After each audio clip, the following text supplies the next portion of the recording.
All right, folks, welcome, welcome. Here you are today at the Daily Antidote of Song. Yeah, we're so thrilled to be here as part of this Archive Challenge Week. And you know how I'm Sandy from Emma's Revolution. And I'm Pat Humphreys. And you know how we like to start these things. We've got our little hello song that's got a part for you, and it kind of goes like this. Doom, doom, doom. This is the bass part. Doom, doom, doom, doom. Hello, hello, hello. Try the bass. Doom, doom, doom, doom, doom, doom, doom, doom, doom, doom, doom, doom, doom, doom, doom. You could go up just a half a step, maybe. Okay, go up the half a step. Sorry, it's early this morning. There we go. Okay. And we'll slow it down because everyone's gonna sing this part. Hello, hello, hello, hello. All right, so first we're gonna say good morning and good day and good evening wherever you are. And everyone sings with me. We sing the words. Hello, hello, hello, hello. We've got folks joining us on Facebook Live. We can't see you, but we know you're there. And we send you lots of love no matter what the name of that place is. Hello, hello, hello. Let's start in the corner with JoJo. She's our woman who gets us on the go-go. She keeps this thing singing and singing. Hello, hello, hello, hello. We've got Steve and Jen.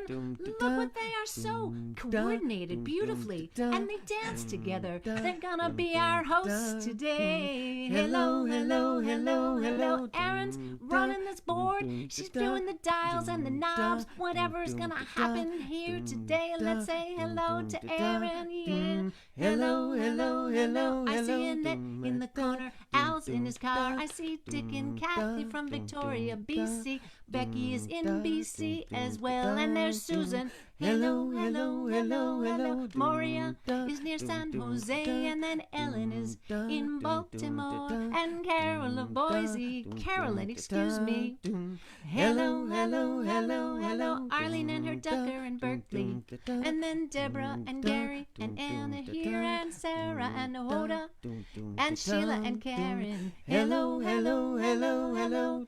Hello to Cliff in Vermont. Hello to Peter. Hello to Bonnie. Hello, Amanda and Miles. Hello, Julie. Hello.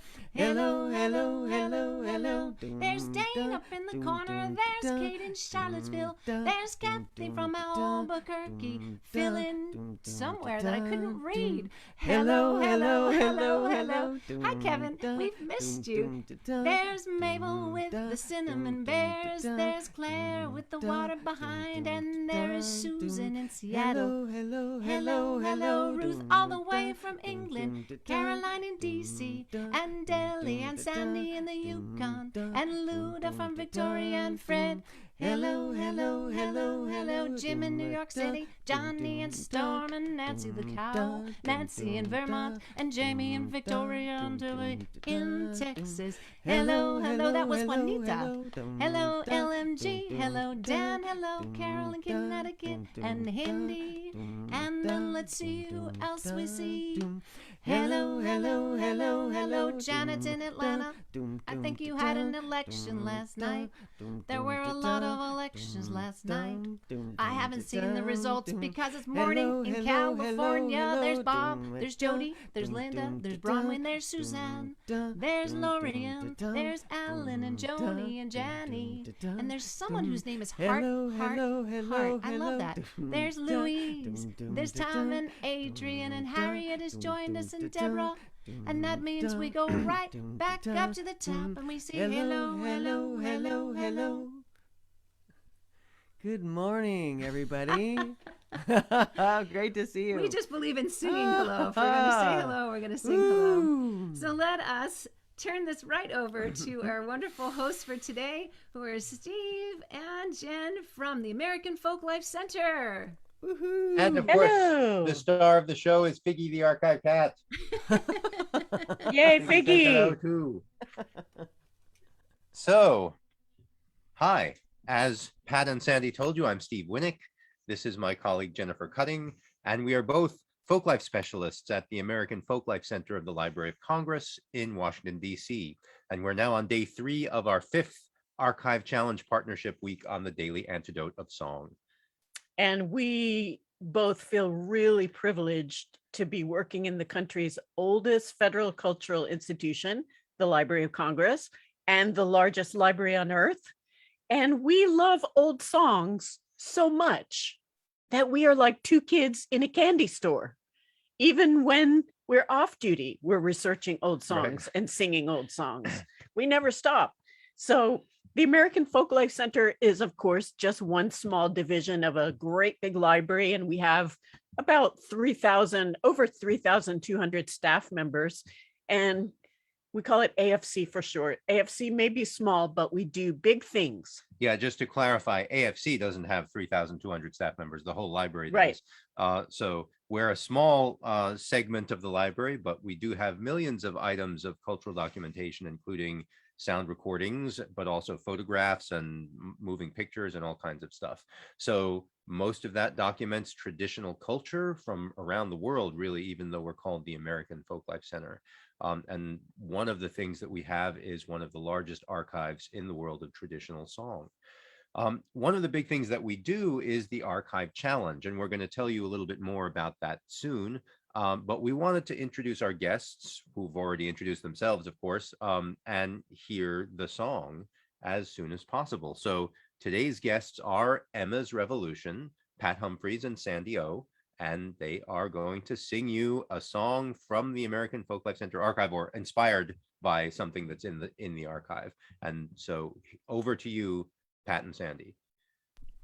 We're going to do a little bit of both, actually. We're going to sing something direct from the archive, and then we're going to sing a derivative version that I learned many, many years ago when I was sailing on Clearwater. So it was really interesting for us to be able to dive into the archive and find at least one of the tributaries, one of the roots of this song that I learned many decades ago, actually, when I was around Clearwater. So this is the version that Alan Lomax collected from a singer in 1960 named Hallie Wood. And we're going to do it pretty much as Hallie Wood, pretty much exactly the way Hallie Wood sang it, the way he collected it. And you'll hear a recording of her in a little while that Jennifer and Stephen have.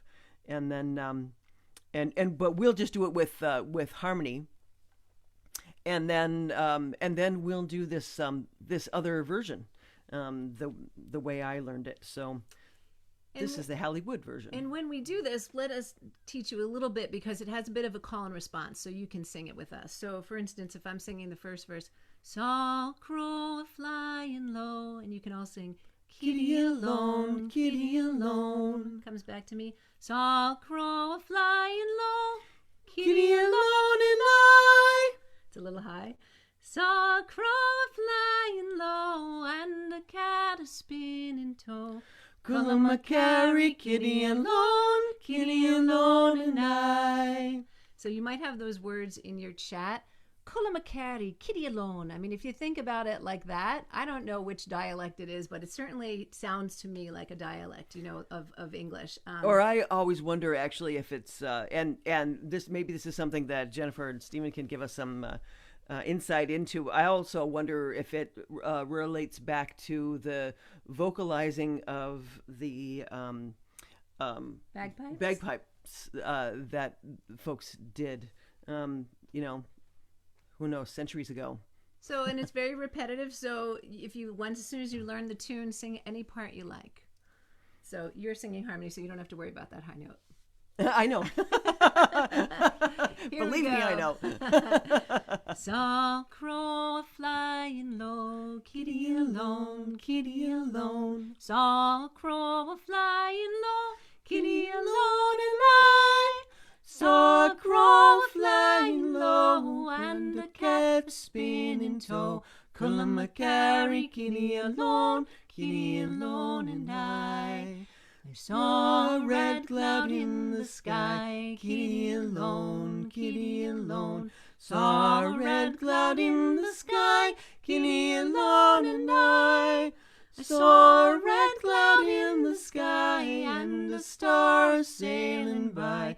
Cullum-a-carry, carry kitty alone, and I saw the moon in a riverbed, kitty alone, saw the moon in the riverbed, kitty alone, and I saw the moon in a riverbed, big black frog swam over her head, Carry kitty alone, and I saw an owl in a hickory tree, kitty alone, saw an owl in a hickory tree, kitty alone, and I saw an owl in a hickory tree, big old eyes a staring at me, Carry kitty alone, and I saw a crow flying low, kitty alone,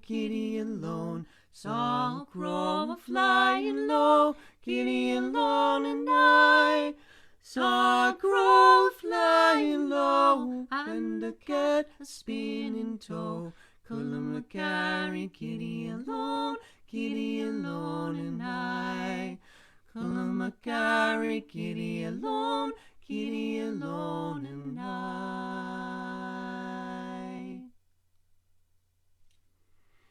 So it's so haunting and beautiful.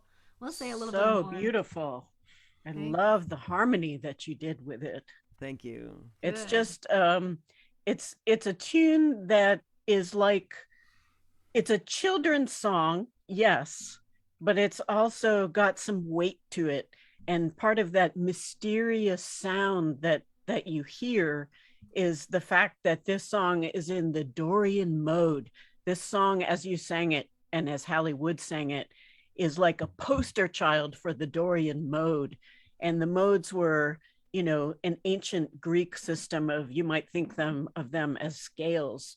And I just want to take a moment to show you that of the 7 modes, the Dorian mode is the one that if you have a keyboard instrument or a piano or an accordion around your house, if you start on the key of D and just go up all the white keys,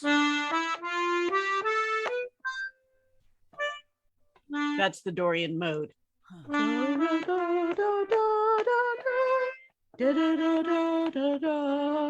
So it's just a beautiful, beautiful, lonely, mysterious sounding mode, which was brought out so beautifully by your modal harmonies. So I just wanted to mention that. And I believe that you have another version, which you learned on the Clearwater, that you can perform now, and we can compare and contrast the two versions. I want to say also that one of the things I loved, and you'll hear how different the one from the Clearwater, the one that we've been singing for years. One of the reasons I loved, and we wanted to do the original just the way Hallie Wood did it, is because of that leap, which is so haunting and beautiful. I can't remember where it is now that I'm already in the other version. But the other thing is, kitty alone and I, right, that kind of thing. I used to play Renaissance music. I used to play the lute. And so this tune, the Dorian mode and everything, it was just so reminiscent of that. And I thought, how connected is this with the Renaissance? But of course, I saw in some of the research that we did that there is a version of this from 1798. And so, just hundreds of years before that. It is old. It is old. It's really cool. So we're thrilled about that. Yeah. And it sounds old. And that's why you get does. goosebumps when I heard you singing it. I got goosebumps because it's so old. Yes. Yeah, it's a really, really cool old sound. Well, this is distinctly more contemporary sounding. But it has that old Appalachian edge to it, which I always have really loved about this song. So, and you'll hear a would you pull up the you'll hear the an added verse that folks around Clearwater added, and I didn't end up getting in touch with Steve Stan, who's the person that I learned it from originally, so I don't know where he got it from originally, but we really had a great time just going down the rabbit hole and exploring the different text about this and the different versions out there. So here's one of many.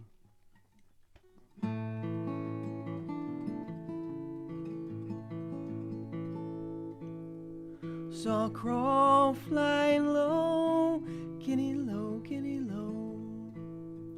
Saw a crow flying low, kitty low, and I saw a crow flying low.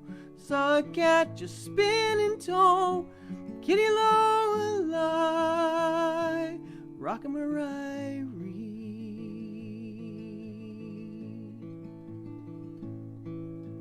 Way up yonder above the moon, kitty low, kitty low. Way up yonder above the moon, kitty low, and I.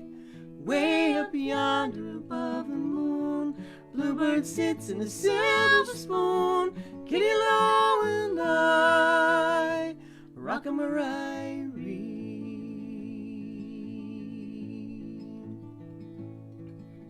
Way up yonder beyond the sun, kitty low, kitty low. Way up yonder beyond the sun, kitty low, and I. Way up yonder beyond the sun, eagle flies when her work is done, kitty low, and I. Rock-a-marie.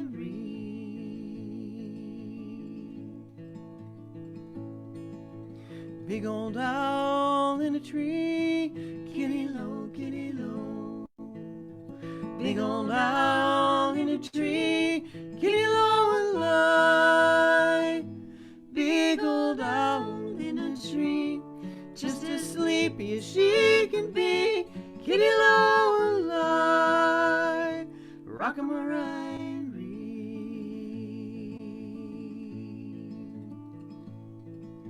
Sloop sail the Tappan Zee, kitty low, kitty low. Sloop sail the Tappan Zee, kitty low, and I. Sloop sail the Tappan Zee, just as peaceful as she can be, kitty low, and I. Rock-a-marie.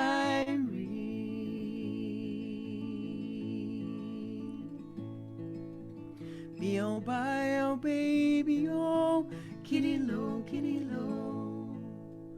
Be-oh, bye-oh, baby-oh, kitty low, and I. Be-oh, bye-oh, baby-oh, bye-oh, be-oh, baby-oh, kitty low, and I. Rock-a-marie.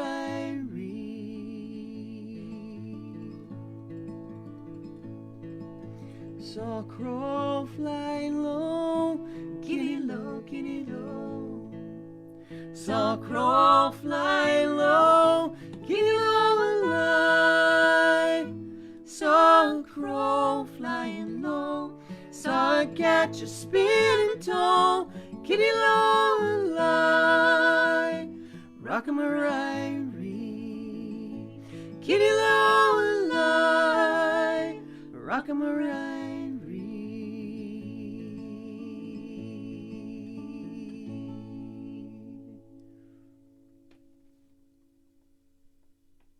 Gorgeous. Wow. Gorgeous. It's Beautiful so harmonies there too. Very different, but so beautiful. Well done. Thank you. That was great. And the one in a major scale and the one in a D in a Dorian mode. Yeah. And yeah, the differences and the similarities are both interesting. Yes. Yeah, it's cool. And some of the other versions that we read about actually had a lot of these lyrics. Yeah, apparently it's from a children's rhyme. So Yeah, there was a nursery rhyme that had some of these lyrics, particularly the crow flying low, and that made it into a lot of the song versions, as you say, published very early, but without a tune and without most of the verses, just a couple of lines, and then many different versions were spun out of that. So it's kind of cool. It's so great that we've had the chain here, and we thank you so much for going down that rabbit hole, because you have really honored the true spirit of the archive challenge, despite all that you had to do yesterday and it's been so busy for you. You went down that rabbit hole, you did the research, you learned Hallie Wood's version, even though you knew another version. So we thank you for honoring the spirit of the archive challenge and digging around in our collections and elsewhere too. So I'm wondering, wouldn't it be, let's hear the field recording of Hallie Wood that Alan Lomax recorded in Rio Piedras, Puerto Rico in the spring of 1960 when he was on vacation there. Icing on the cake. Saw a crow flying low, kitty alone, kitty alone. Saw a flow, saw. Hold it, Hallie. Let's play it hard. Was it too? This range too big. I can do it about there. This is Kitty Alone, page 321, sharp. I saw a crow flying low, kitty alone, kitty alone. Saw a crow a-flying low, kitty alone and I saw a crow a-flying low, and a cat a-spinning toe. Column carry, kitty alone and I.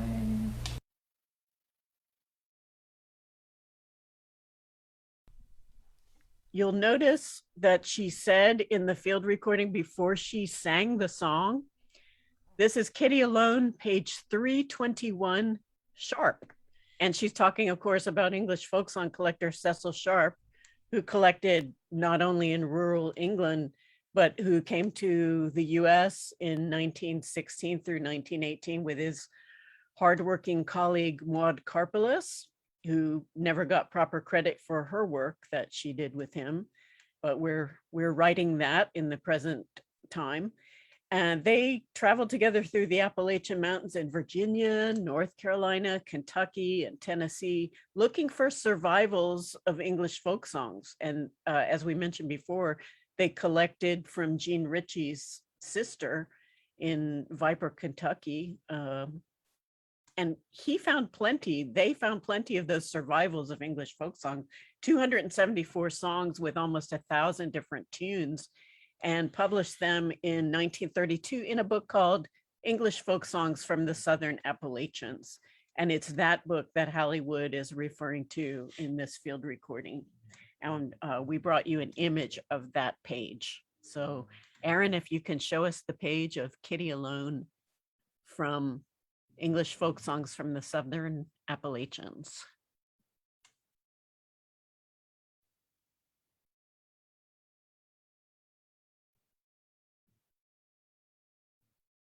All right, here we go. Now, one of the things you may notice if you look closely at this is that the lyrics here are, there was a frog lived in the well, there was a frog lived in the well, there was a frog lived in the well, and in the mill a mouse did dwell. And that would tell you that this is actually a version of Frog Went A-Courting, where the frog wishes to marry the mouse and much hilarity ensues, right? That's a very well-known old song, which often did use the Kitty Alone refrain, but it's kind of interesting that this is not the same song that Hallie Wood sings, even though she references this page of this book. And so I was kind of wondering, where did Hallie Wood's words come from?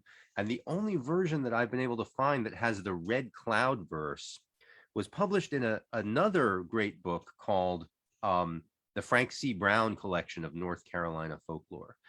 So let's take Sharp's version off the screen and instead put a picture of Hallie Wood up there. If you could do that, Aaron.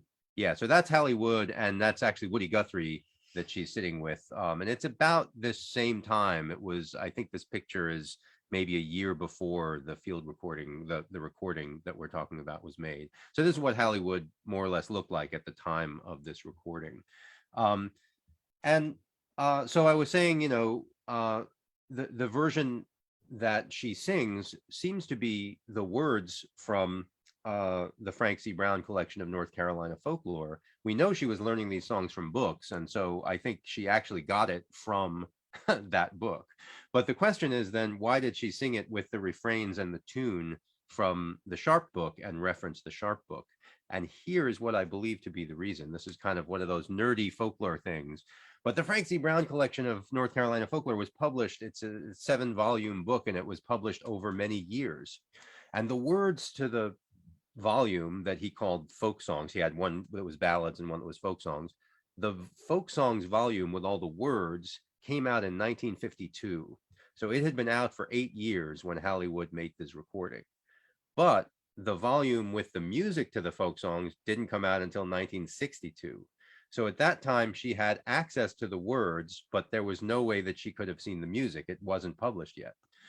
So she wanted to sing this song. Well, how do you do that? Well, she knew there was another song called Kitty Alone in Sharp. She looked it up. The words more or less fit, but the refrain, if she's going to use Sharp's tune, then Sharp's refrain fit better. So she used Sharp's refrain with the lyrics from Frank C. Brown. I'm pretty sure that's how it happened, because I've never seen another version with that Red Cloud verse, except for people who are influenced by that Frank C. Brown book.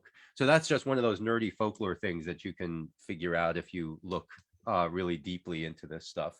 And the Frank C. Brown, that book is on our reading room shelf in the Folk Life reading room, and you can actually make an appointment. We're still open by appointment only, but we're still open. You can come in and look for other great songs in that book as well. Now, just a little background on Hallie Wood. She was born in 1922 in Washington, D.C., right here where we're talking to you from. And she grew up in a very musical family. So she grew up, playing classical piano and singing. And she got interested in folk music while she was attending the University of Texas in the early 40s, where she met and married another folklore collector, John Henry Falk. And we have John Henry Falk's early 1940s collections of Texas prison songs and African-American religious services also in our archive.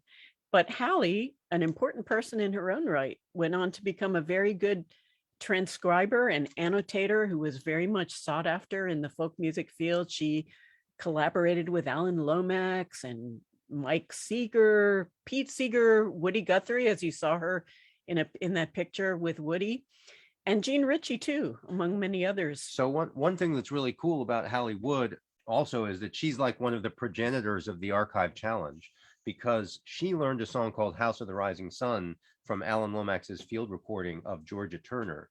And she made a recording of that, which Dave Van Ronk heard. He heard Hallie Wood's recording, and Dave Van Ronk arranged it. And Bob Dylan then famously scooped Dave Van Ronk by recording it before Dave could record it. It was released on his first album.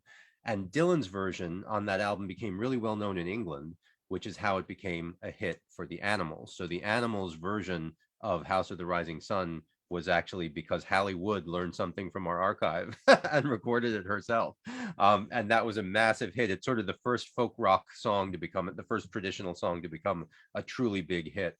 We'd had some, previous close ones, but still. So Hallie Wood, we could say, is like, she's been involved in the Archive Challenge since about 1960.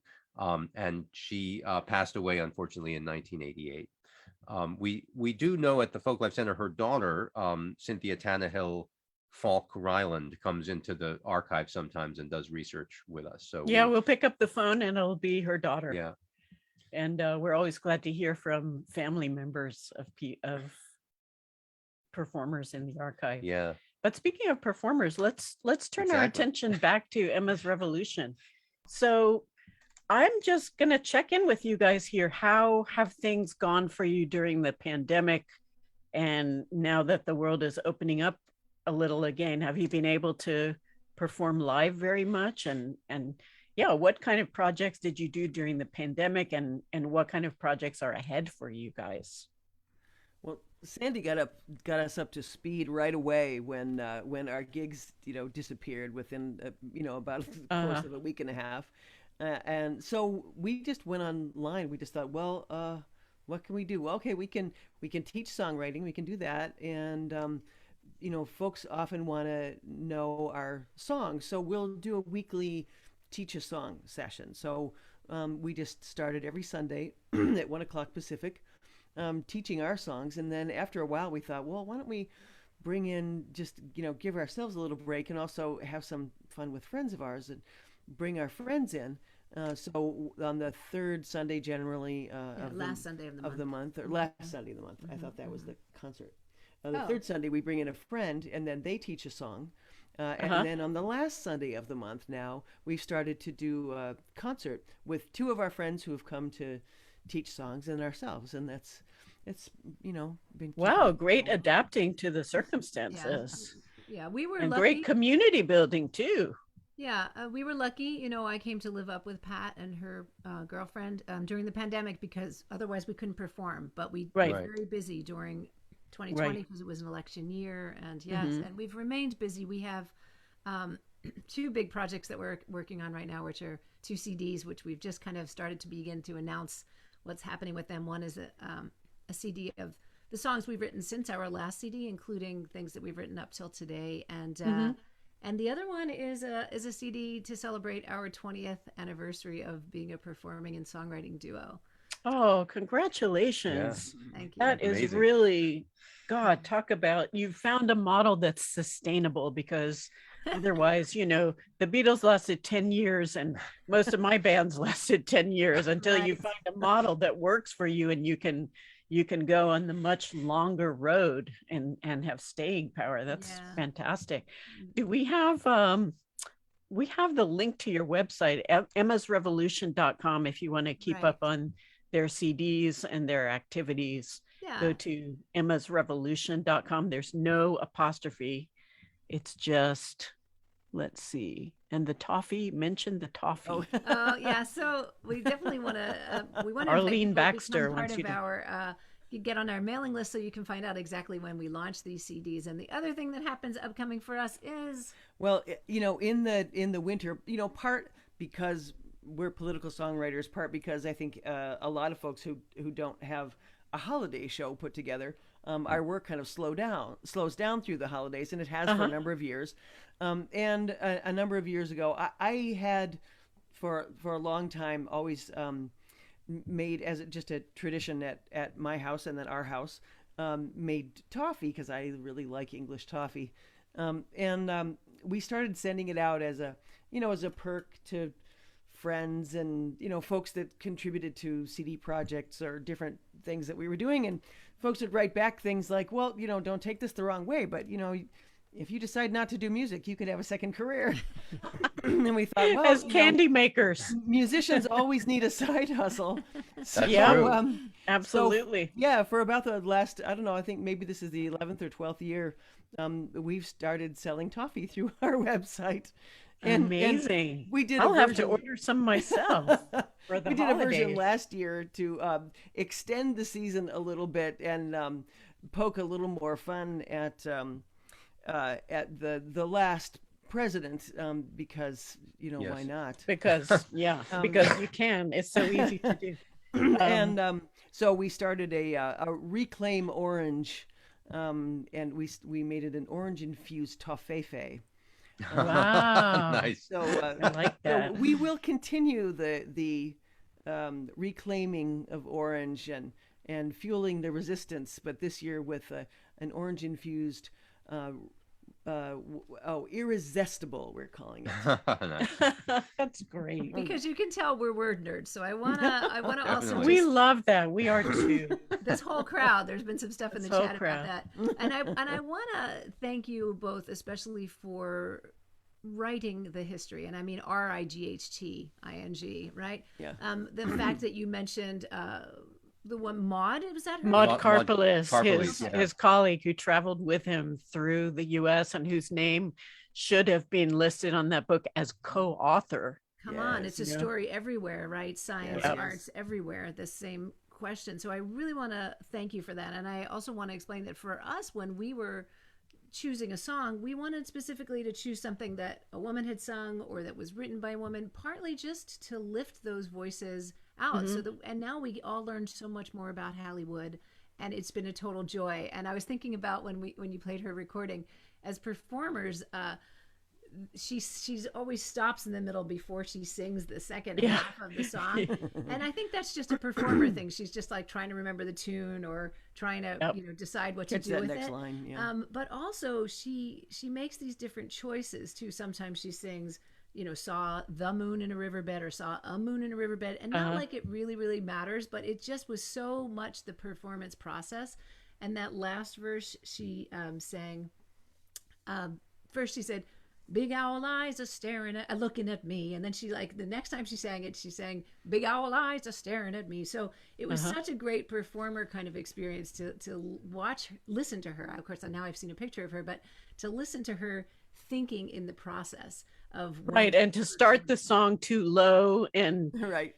To have Alan Lomax say, yeah, let's do this a little in a higher key.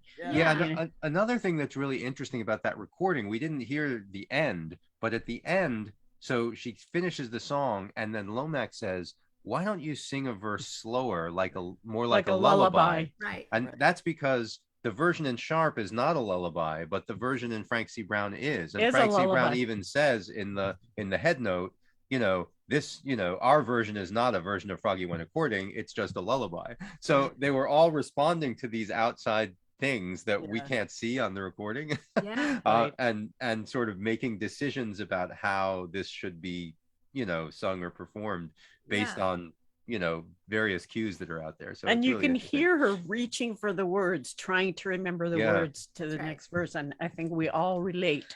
Right. And actually that was the other thing I wanted to say about the song. To me, this form is also so much like a blues song. So a blues song, you sing your line, you sing your line again, and while you're singing your line again is when you're thinking about what's your third line. It's a 12-bar blues. It buys you time. It buys you time to remember the next line. In this song, whoever wrote this or the adaptations and all of that, you're singing it twice and you've got the answers. It gives you time to think, well, what am I going to rhyme and where do I want to go? Right. So I loved that performance aspect, and we loved that the imagery was also female. The sort of thing about the moon. There was something about a she. I can't remember because I don't have it in front of me right this second. But we have the other version. But just something about all of those things together felt important for us to really tap into this song and bring it. And bring it to you all.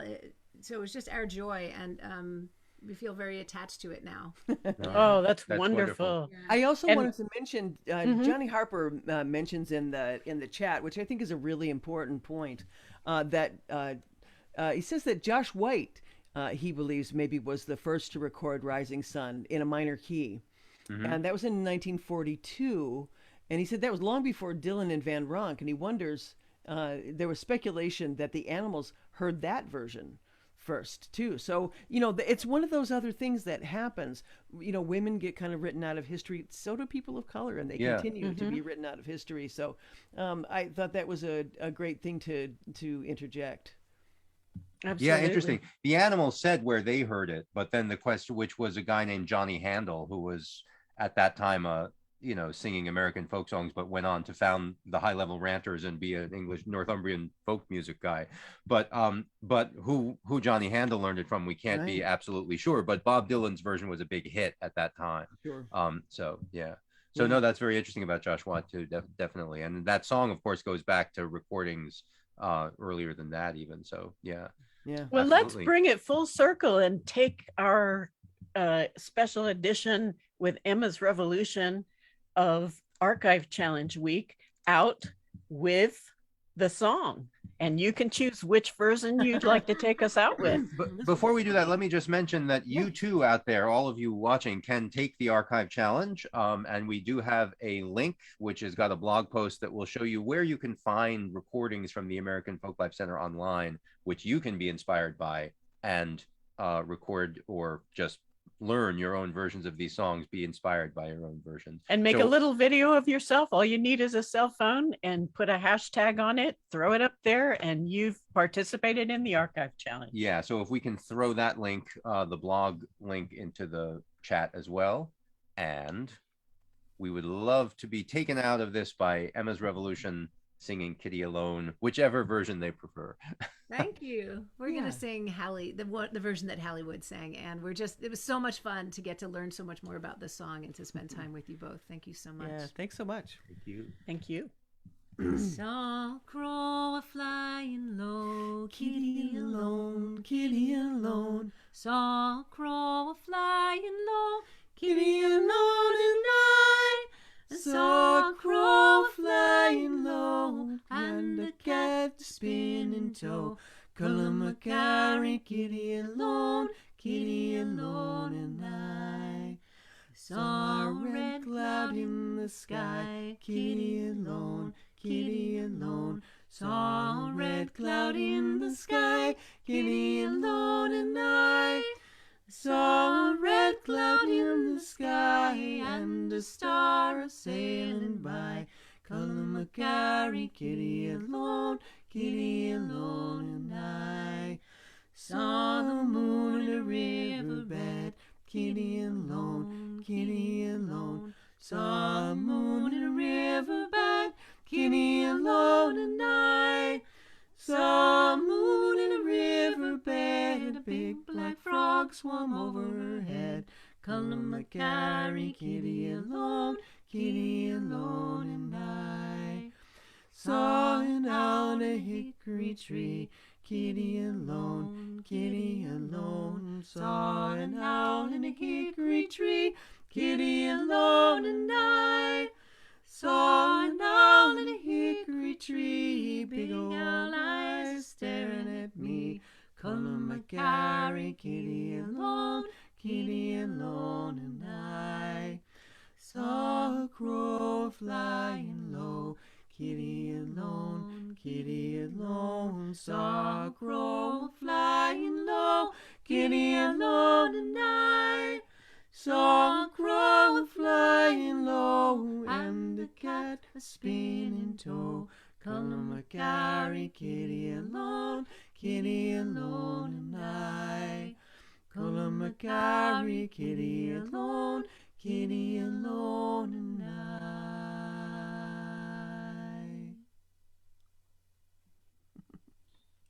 Yay, thank you so much.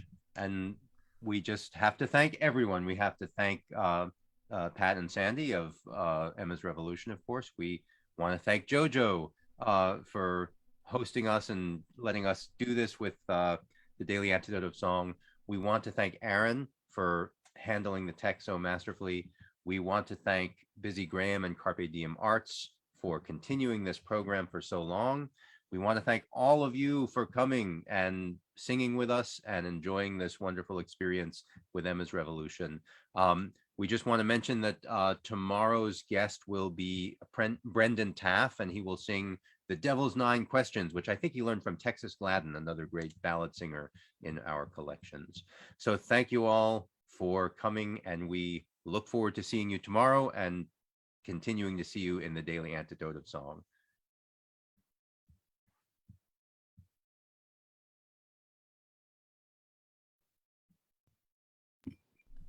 Oh, wait. Yeah, we don't have a goodbye song. Joe, are you going to do your goodbyes? Sure. Goodbye, everybody. Thank you, everybody out there on Facebook Live. Can't wait to see you tomorrow for another day of Archive Challenge Week.